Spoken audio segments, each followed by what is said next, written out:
This NFL Week 16 Thursday night football player props edition of the Propcast on the Sports Gambling Podcast Network is brought to you by Underdog Fantasy.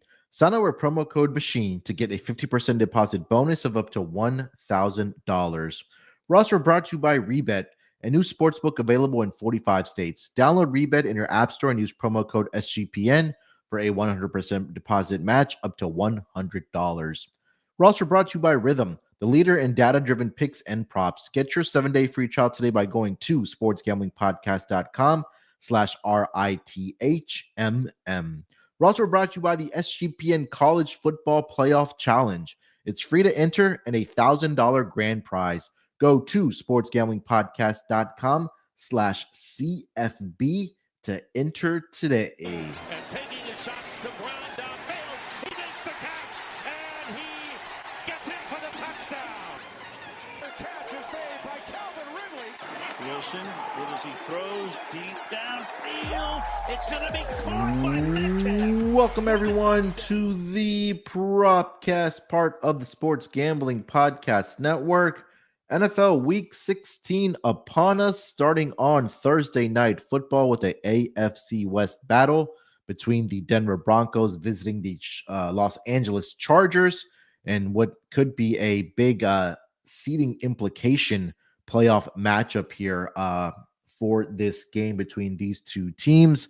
We could possibly have three teams from the AFC West in the playoffs this season. So should be a fun one here on Thursday Night Football to kick off the week here. But joining me, of course, here to help me break everything down from a player prop perspective, I've got my guy here with me, of course. It's ChrisBeCappinn. Chris, what's going on, my man? How you doing? Munaf, it's a beautiful, beautiful Wednesday over here in Virginia, so I have no complaints at all. We actually got a little warmer weather yesterday. Like, that was nice. Got up to about 65. You didn't need the long sleeve on, but a little chillier today, but we're still managing. We're doing well. Excited about, what potentially could be a really, and what I kind of foresee as a really good football game here on Thursday night, So excited to jump into it with you as always, man. How about yourself? How you doing? Yeah, man. It's we had how should I phrase this? Cooler temperatures. Maybe something that you're not or maybe what you are used to for the past couple weeks here. I know it's warmed up over the past couple of days here, and I think it's supposed to get colder again later this week. So it's just that time of year, especially here in Texas, where I've mentioned this before, we get all four seasons sometimes in one day. So, and then you have your allergies acting up and, people around you getting sick, myself getting sick. So it's just that time of year, but we're still here to grind here for the NFL season. As we wind it down, man, I can't believe we only have about 3 weeks left now, at least, of the regular season. So definitely looking forward to it here. A big matchup between these two squads. Obviously, they did match up earlier this season. Did the Denver Broncos and the Los Angeles Chargers, which was back in week 6. The Chargers went into Denver and got the outright victory, 23-16. Now the Denver Broncos looking to avenge that loss here on Thursday Night Football in LA at SoFi Stadium here, Chris. So, like I mentioned, should be a fun one here. Bo Nix has been playing really great football under Sean Payton and as the quarterback for the Denver Broncos. This should be a lot of fun here to watch between Herbert and Bo Nix. A lot of injury concerns as well, especially for the Los Angeles Chargers side of things. I'll quickly at least name some of the big ones. Obviously, the big one is going to be Will Dissly. He's dealing with a shoulder injury. He hasn't practiced as of Monday and Tuesday. They had some injuries as well in the secondary.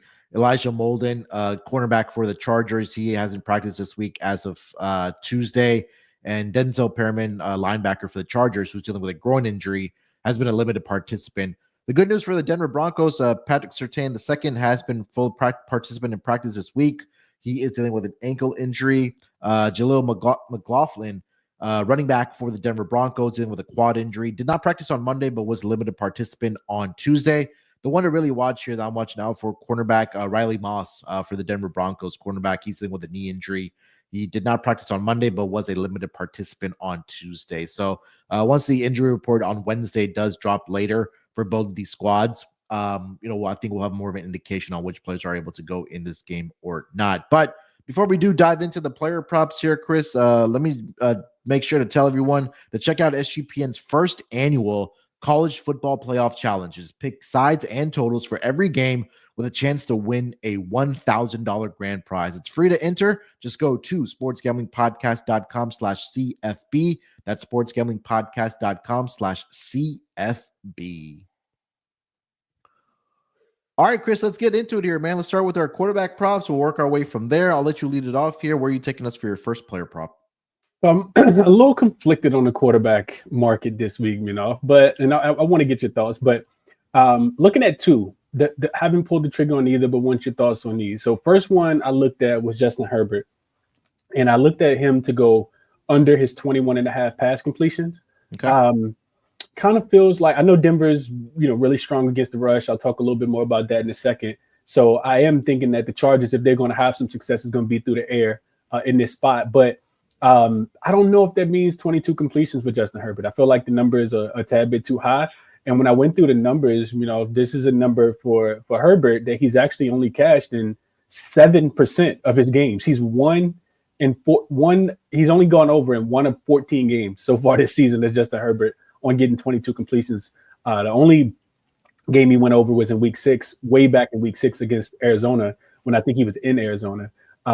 We talk about Denver's defense. They've been really strong against the pass, 7th against completions allowed this season. So Denver does a really good job of, kind of limiting, some of those passes. And you mentioned Pastor Tan, second full practice yesterday and today. Yep. And we'll see what happens with Riley Moss, but I think he's going to be significant as well. So I'll wait on that news, but Denver the defense allows the 29th, their 29th in opponent pass attempts, however, which transitions me to the attempts for Justin Herbert, and that number is 32.5. So either under his 21.5 pass completions or over his 32.5 pass attempts. And here's the reason why I kind of like the pass attempts to go over.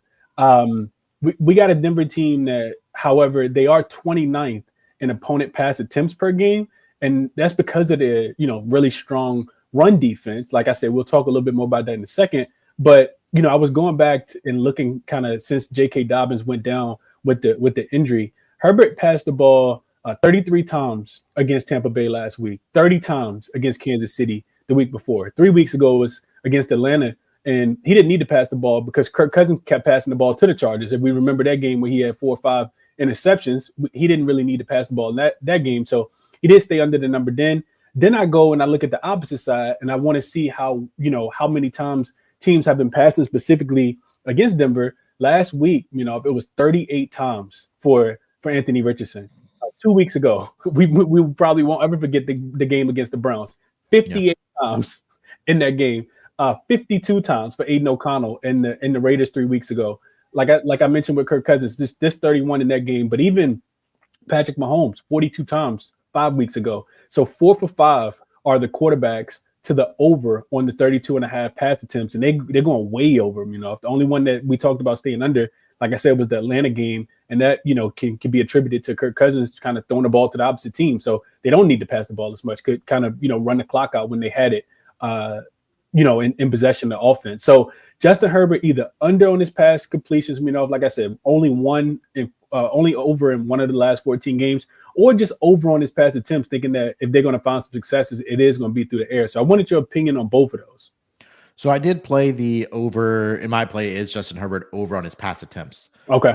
Since week 3, you talked about over the last 5 weeks that those quarterbacks have gone way over their attempts. Since week 3, 10 of the 12 quarterbacks have gone over their attempts against the Denver Broncos. And again, we'll talk about the running backs here for the Chargers, I'm sure, whether it's with the running back section or in the honorable mentions, but they really don't have much of a running game right now due to the Los Angeles Chargers, right? So I think that they're going to have to rely heavily on the shoulders of Justin Herbert and his arm to really propel them to a victory here. Makes sense about the completions there as well, what you mentioned. I was looking at that as well. It was just for Bo Nix. There was just a lot of inconsistencies. I know he's a player that I want to back at home, especially on his yardage.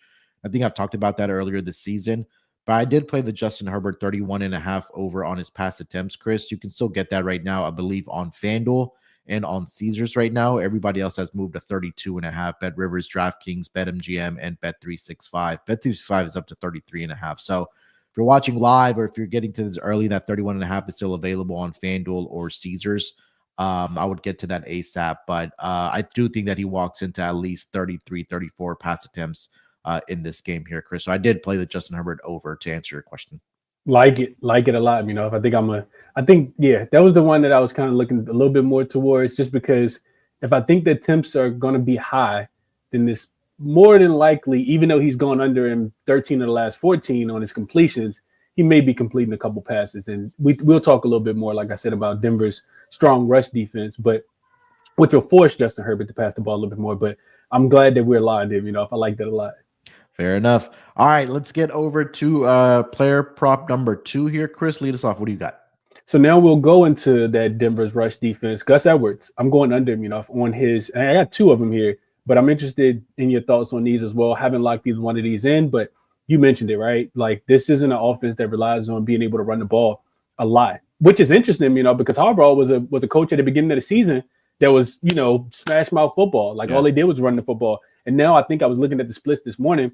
This is a team that's actually passing the ball 55% of the time and running the ball just 45% of the time. So we've seen those numbers, kind of fluctuate a lot recently. Gus Edwards specifically, if he's actually failed to exceed 34.5 rushing yards in 4 of his last 5 games versus top 10 rush defenses. He's averaging 19 rushing yards against top 10 rush defenses. In his last 10 games in general, he's only had 35 yards 3 times, only hit once in the last 5 games. So you mentioned, the success for this team has come through the air in way of Justin Herbert's arm. And I'm looking at this Broncos rush defense. They're elite. Top 5 on the season in opponent rush attempts and opponent rushing yards per game, less than 100. In their opponent's rush attempts per game as well, they rank 12th. So this kind of sets up well for a Gus Edwards under. If he's only averaging 29.7 yards per game so far this season, and like I said, even in his home games, he's been really, really putrid. Just not a lot to like out of that backfield. He's only averaging between 8 and 11 touches per game, not been efficient at all, only averaging 3.6 yards per carry. He did have just 23 rushing yards on 8 carries last week against the Tampa Bay run defense. So with the Broncos, rush defense being pretty elite and Edwards, not being elite at all, I do like this number a lot. If he's under an 83% of his home games as well. So I like Gus Edwards under his rushing 34.5. Yeah, and also I agree with everything that you just said there, especially with the rush defense of the Denver Broncos. Now, well, they've been playing. Last week they did give up 113, but it's Jonathan Taylor, right? I think he's one of the more premier running backs in our entire league. But against the Browns, they did a great job. Against the Raiders, Falcons, Bijan back there. Against the Chiefs, did a great job. The Ravens, Derrick Henry, of course, we know the season that he's having. So I looked at the other running back here, Chris, for the Chargers, and that's Kamani Vidal to go under his rush attempts in this game. It's at 7.5. And I thought this number was a little bit head scratching for me, because if we do like the over for Justin Herbert on his passing, I think it's 1A and 1B as far as splits go for these two guys, but he's only had 1 game over his last 5 games where he's gone up and over this number, and that was against the Kansas City Chiefs a few weeks ago. And you take a look at that game, Gus Edwards had 10 attempts.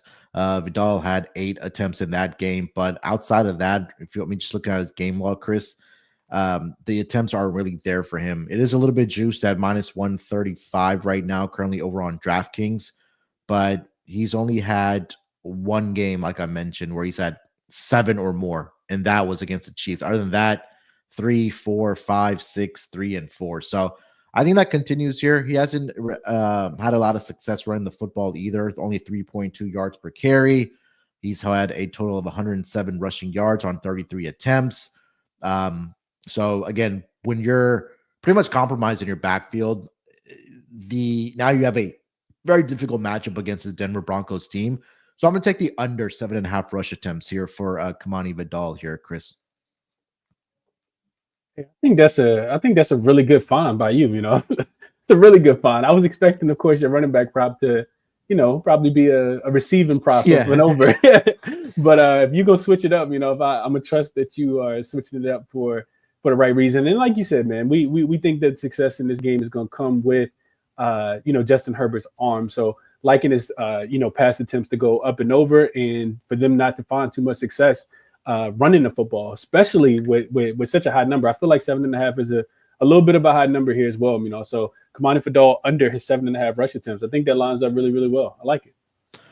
All right, so before we get over to our next round of player props here, let me tell everyone about our good old buddies over at Underdog Fantasy. Underdog Pick'em has one of the biggest menus of all sports. And also you can win up to 1,000x with Underdog Streaks. Underdog is always making it easier to win with profit boosts and gimme picks, NFL, college football, college basketball, MMA, NBA, NASCAR, and more. You can now use specials and boosts on all flex entries. So sign up our promo code MACHINE to get a special pick and first-time deposit offer up to 1,000 in bonus cash. That's underdogfantasy.com. Make sure you use our promo code MACHINE. And we're also brought to you by Rebet. Rebet is a new social sportsbook available in 45 states. There are plenty of betting opportunities that are available on Rebet. It's easy to use and great for people in states where a traditional sportsbook may be restricted. Download Rebet in the App Store and use the promo code SGPN for a 100% deposit match up to $100. That's Rebet, promo code SGPN. All right, Chris, let's get into player prop number 3 here, man. What do you got? This is one that I really, really like a lot. If it's actually probably my favorite for the game. It's I'm looking at Stone Smart, tight end. You too as well. I wonder if we're gonna be on the same side. I like his under on his receptions. The number comes in at 3.5. It is a little juice, -120. I saw it over on Fanatics, and it's a couple other books I think that have similar price as well. But I'm looking at Stone Smart. He's only had 11 receptions on 14 targets across 12 games so far this season. He's averaging less than a target per game. This is significantly lower than the 3.5, of course. And over his last 5 games, he's also only averaging 2 targets, but he still hit the under in 80% of those games as well. The matchup with the Denver Broncos is not a great one. They typically do a pretty good job, at covering up tight ends and not giving up a bunch of catches in those games. In his previous matchup against Denver, he had just 1 reception as well, so the under hit. And I know, his role has kind of increased. You mentioned Beasley being injured. Yep. But even with those opportunities, he still only managed 5 receptions on 6 targets. They were playing from behind in that game last week against the Tampa Bay Buccaneers as well. And that was the best performance of his season. So I think I want to fade him coming off the best performance of his season. I don't see that consistently happening again. And, with the Chargers offense, they spread the ball around. They do a really good job of that. Smart. He's not the primary target for Justin Herbert, which I think limits his opportunities here. Even with the 5 receptions on 6 targets last week, like I mentioned, he's still only averaging 2.2 targets and 1.8 receptions over the last 5 games. We know that Disley, you talked about it at the top, he hasn't practiced this week. Yeah. However, Hayden Hurst did have full participation yesterday, and I think that's important here because he didn't play in that game last week either. I think he looks like he's going to be able to give it a go this week, is Hurst. And I think that's going to cut into Smart's targets and receptions as well. So I like this one a lot. I really, really like this one a lot. Stone Smart to go under his 3.5 receptions here, Yeah, it makes a lot of sense, especially with Hayden Hurst coming back. You should go to the last 2 games that, like you mentioned, were big games, especially last week for Stone Smart. So the stock is at an all-time high right now for him. I think that if he does get a catch or 2 here, Chris, it's going to go for yardage. And that's why I do like his longest reception over 17.5. So hopefully we come back on Friday and he has 2 receptions for 34 yards. And we both catch this prop here. But in games where he's had actual catches, the number right now is 17.5 for his longest reception. Definitely shop around, get the best number because there may be 16.5s out there as well. But let me just check here. So the last 2 weeks, like you talked about, big weeks for him as, filling in for Will Disley, Hayden Hurst making his return there as well. But the long receptions have been there for him. Last week, 31 yards against the Tampa Bay Buccaneers. And yes, the last 2 weeks have been against 2 teams that have struggle this season against the tight end position, and I'm mad at myself for not catching this because this would have been a pretty good opportunity for Stone Smart. But 24-yard reception against the Chiefs, 31 against the Tampa Bay Buccaneers. He also had 31 against the Arizona Cardinals earlier this season. Only had a 10-yard reception against the Denver Broncos, like we talked about earlier this season. But I just need him to get one catch here. One for 18, 19, 20. Maybe just repeat what he did, and we can cash it that way. I will say that you love this one as your favorite one at the under 3.5 receptions. I was struggling to find a third one here, Chris.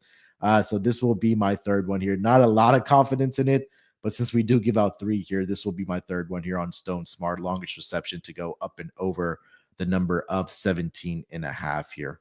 Yeah, no, I couldn't talk you off. No, I couldn't talk you off. I think this is, it definitely has a chance to hit, right? Like you mentioned, he's averaging what 13.5 yards per reception, right? On 11 receptions so far this season. So if he does get a catch, like you mentioned, he typically goes up and over the number 31, 24, and 31 are his longest receptions so far this year. So it makes a ton of sense. I'm banking on, Justin Herbert just not finding him as much. Hopefully that chemistry that they have is thrown off a little bit with Hayden Hurst coming back in this one, and McConkey can also just kind of disrupt some of the passes being thrown his way as well. So I like this number a lot, for him. And I figured you had some kind of longest rush or longest reception prop this week. So I couldn't talk you off of, especially if we're thinking that the Chargers are going to have to pass the ball to find success here. Definitely have to throw one in there at least as one of those props that I do love to bet on there. So hopefully we come back, like I mentioned on Friday, that Stone Smart had one reception for 22 yards, and we both catch that bet.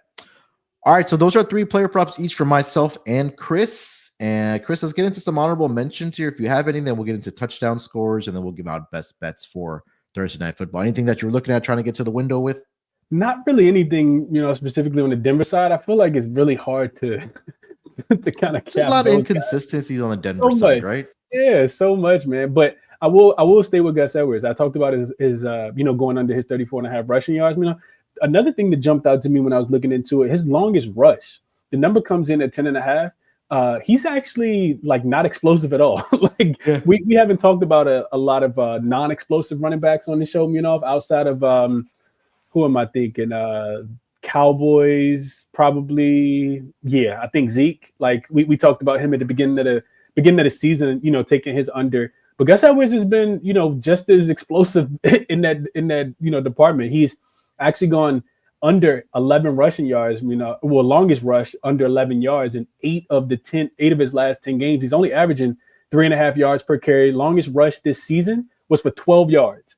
He has one other long rush of 11 yards. They came against Tennessee and Atlanta earlier this season. So, he's breaking less than a tackle per game over his last 10 games. He's only averaging 18.3 yards after contact per game. It's just not a lot to like for Gus Edwards out of that backfield, And as we both mentioned, we think that the success will come, on the strength of Justin Herbert's arm. So I'm not even sure how many attempts we get here for Gus Edwards. We already talked about him only averaging, between 8 and 11. And I think Denver's defense comes to shut down the run and make this offense one-dimensional. So I contemplated, not sure if I'll get there yet, but longest rush for Gus Edwards under his 10.5 was the only thing that I had on my honorable mentions card. What do you think about that? And any that you struggle with or need that push for? Yeah, Gus Edwards makes a lot of sense. Again, he's just not the same guy after all the injuries that he, had to deal with when he was with the Baltimore Ravens, right? And I know this season as well, there was some knick-knack injuries that he was dealing with as well. So, it just feel bad for the guy because there was a lot of potential for him.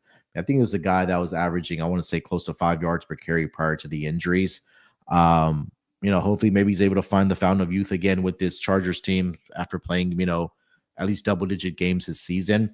But it just feels like right now, especially just in this matchup, like we talked about with the Denver Broncos, I think it'll just be tough for him to get really anything going on the ground. The one I did was considering was Courtland Sutton on yardage or receptions or longest reception, something like that. And it really kind of goes back to, and the reason I didn't want to give it out was I want to wait on that injury report for the Chargers and see if those cornerbacks are in fact going to play in this game or not. when they log a limited participation, a little bit of an indication that they will end up playing in this game. But we saw what Mike Evans did last week against the Chargers, Chris, and he absolutely went off. And I think that was a game, I should say, that the Chargers didn't have that secondary guys to really, contain Mike Evans. So, and I just have PTSD because I gave out Cortland Sutton against the Saints a few weeks back when we talked about the Thursday night football game, and he came out and had just goose eggs in that game. But since then, he had absolutely gone off. So if he doesn't have a great game here on Thursday night, maybe I'll just back him for the final 2 games, thinking that he has that resurgence there, and hopefully, propels that if they do make it into the playoffs to the Denver Broncos, that he picks it up there. But that was the only one I was really considering. Looked at some Bo Nix stuff. Nothing really stood out to me. I mean, he's been a guy as far as yardage goes. He's been going up and over at home. Been a different story on the road. But I think the one thing that makes me nervous is that if they are trailing in this game, that fourth quarter where he has 180 yards and they're playing from behind, that the yardage can get up and over that way as well. So those are the 2 I was looking at as far as honorable mentions. I don't know if you have any thoughts on those 2. Nah, not anything else that you didn't mention. I kind of echo everything that you said, about those 2 guys, especially Bo Nix. It's been, pretty inconsistent rookie quarterback, short week. Don't really like a lot of that at all. I guess the one thing you could say for Denver on a short week is that they didn't have to travel, right? They were at home last week. Good and point. Didn't have to travel, but it is still rookie quarterback in a short week. So not too much I want to bank on with Bo Nix as well. Like we talked about, a lot of inconsistencies on the Denver side here. All right, let's get over to our touchdown scores for this week. Chris, who do we like to find the end zone? And again, maybe a little bit PTSD as well because there was no touchdown scores last week, but we were due for some type of regression because we were absolutely crushing our touchdown scores for this week, at least on Thursday Night Football. Yeah, no. We had to be due for a little bit of regression here. We'll start with the Chargers side of things. I think if I'm betting touchdown props this week, I want to go smaller unit and more, I wouldn't say dart throws, but more like of the inconsistent guys to find the end zone. Yeah. When I think about the Chargers specifically, they have 13, I think, rushing touchdowns on the season. Justin Herbert's passed for another 16. When I'm thinking about touchdowns, the 16 that he's thrown, Quentin Johnston has 8 of them so far this season. Lad McConkey has 5. But what about Justin Herbert to find the end zone himself? If I kind of like Justin Herbert, 2 rushing touchdowns so far this season, hasn't scored since the 25th of November when he played against the Baltimore Ravens. But I do feel like he could potentially find pay dirt this week, and at plus 390, I think that's worth a shot. On the opposite side, Bo Nix, he's also plus 350. So if I can get plus 350, I think that's worth a little dart throw as well. Dual threat ability for Bo Nix, of course.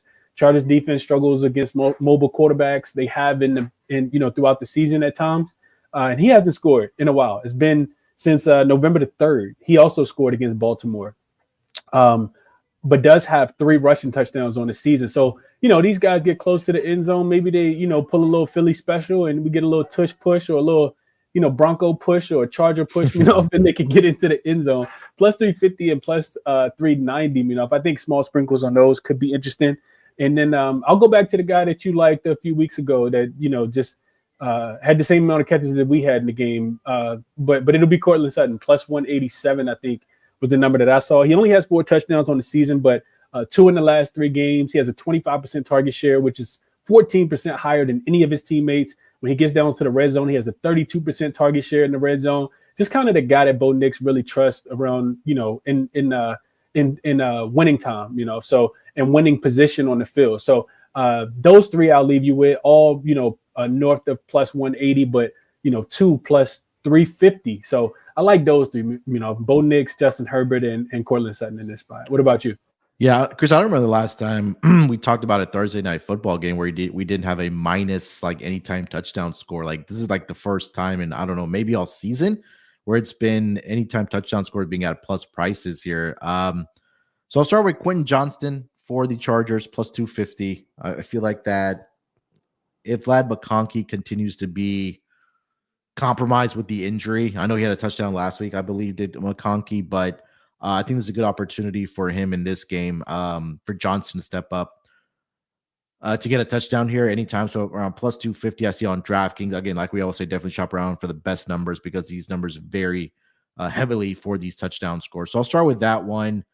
A little bit further down, I know Devon Vele has really cooled off a little bit for this wide receiving group of the Denver Broncos. I think at plus 425, it's definitely worth a shot here for him to find the end zone as well. And I'm going to say that Stone Smart's 20-yard reception, the only one that he's going to have in the game is going to be a touchdown, Chris. So he's around plus 330, plus 350. So I'll leave you with those. Stone Smart, Devon Vele, and Quentin Johnston, plus 250 to find the end zone in this game. All right, before we do get over to best bets for the Thursday night football game between the Chargers and the Broncos, let me tell everyone about MyBookie.ag. We're brought to you by MyBookie.ag. MyBookie has been running on SGPN for years. Check out their new and improved website, great on mobile, plus props for every game and the live dealer casino. They even have a new early cash out option available. Head to MyBookie.ag, promo code SGPN for a 100% deposit match up to $1,000. Plus a $10 casino chip. That's MyBookie.ag, promo code SGPN. And we're also brought to you by Rhythm. SGPN's partner Rhythm is the #1 AI-powered back sports betting platform that helps provide bettors of all levels the ability to build custom predictive betting models in seconds and get predictions for betting on money lines, spreads, totals, and props. Build your own model, copy one of the top-performing models from the leaderboard, or have Rhythm build a model for you. Now you can track props in the Rhythm app, NFL picks, NFL props, college football, college basketball, NBA. Rhythm, honestly, they have it all.